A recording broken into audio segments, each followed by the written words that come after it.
Good morning, guys. Today we're going to talk about the paperclip trick. This is one that one of my students recommended to me recently, and I tried it and I got all excited about it. I decided I wanted to make a video of it to share it with you. The way the paperclip trick works is like this. You challenge somebody to see can they float a paperclip on a cup of water, like on the top of a cup of water, the surface of the water. Can they float a paperclip? And they will try it, and they will try it, and they will try it, and they're going to fail. But there's a secret, and it involves some chemistry and some physics. Here I have my paperclip. I'm gonna put some water in my pan.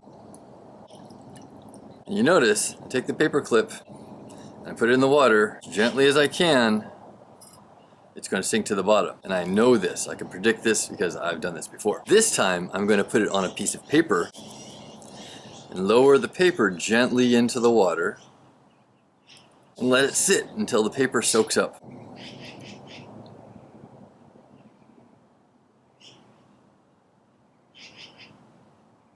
Ta-da! What's happening here? Let's talk about the chemistry. There are three main particles to any atom. You have the proton, the neutron, and the electron. Now the proton and the neutron, they stay together in the center of the atom in what's called the nucleus. The proton is positively charged, that's an electrical charge. The neutron is neutral, which means it has no charge at all. And then the electron goes all the way around the outside with a negative charge. So protons and neutrons stay in the center of the atom, inside the nucleus. Because the proton is positive and the neutron is neutral, the nucleus of the atom is always positively charged. Now, going around the outside, we have our electrons, and our electrons are traveling around the outside with a negative charge.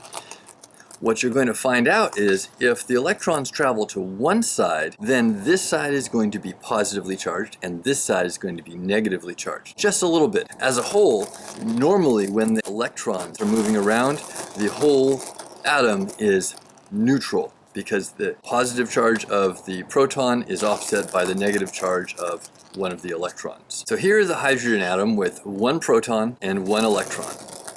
Sometimes it has a neutron, but not always. When a water molecule forms, that hydrogen atom with its one electron shares that electron with an electron from an oxygen atom. The oxygen atom and the hydrogen atom have two electrons that they're sharing amongst each other. As they're sharing that, the electron for the hydrogen atom is all the way over on this side of the hydrogen atom. Always. It's always closest to the side that has the oxygen, which means that this side is going to be a little more positively charged. The oxygen atom is going to bond with a hydrogen atom, another hydrogen atom, because it's got that kind of appetite. And that means that this side is also going to be positively charged because the proton of the hydrogen atom is on this side and the electron is over here closer to the oxygen atom. But that means that this oxygen atom, which has all of the electrons on its side, is going to be a little more negatively charged. As opposites attract, the hydrogen atoms of the water molecules will attract to the positively charged oxygen. So what this means for a water molecule, when it has more of a positive charge on the hydrogens and a negative charge on the oxygen, that this oxygen is going to be attracted to the hydrogen of another water molecule. So you'll have these water molecules that are attracted to each other, with the H's attracted to the O's and the O's attracted to the H's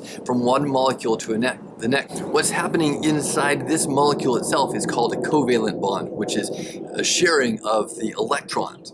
But in between them, you have an attraction that's not quite a bonding, but it is an attraction from one molecule to the next. This is what keeps the molecules together in a cup of water. In the middle of the cup of water, the water molecules are still attracted to each other, but once you get up to the level where it meets with the air, they no longer have an opportunity to attract to the air layer because there's no water molecules up there that they can reach. But on that one layer right at the very top, suddenly those water molecules that were going every which way to connect with every other water molecule are flattening out and forming a layer of them that is more tightly knit and more closely connected than anywhere else in the water. This is where physics comes in. That is the layer where something else that's pushing down on it, making contact, is able to stay without sinking. This is what we see with insects that are able to stand on top of the water. And this is what happened when we floated a paperclip on our pan of water. That's it for today, guys. Have a great day.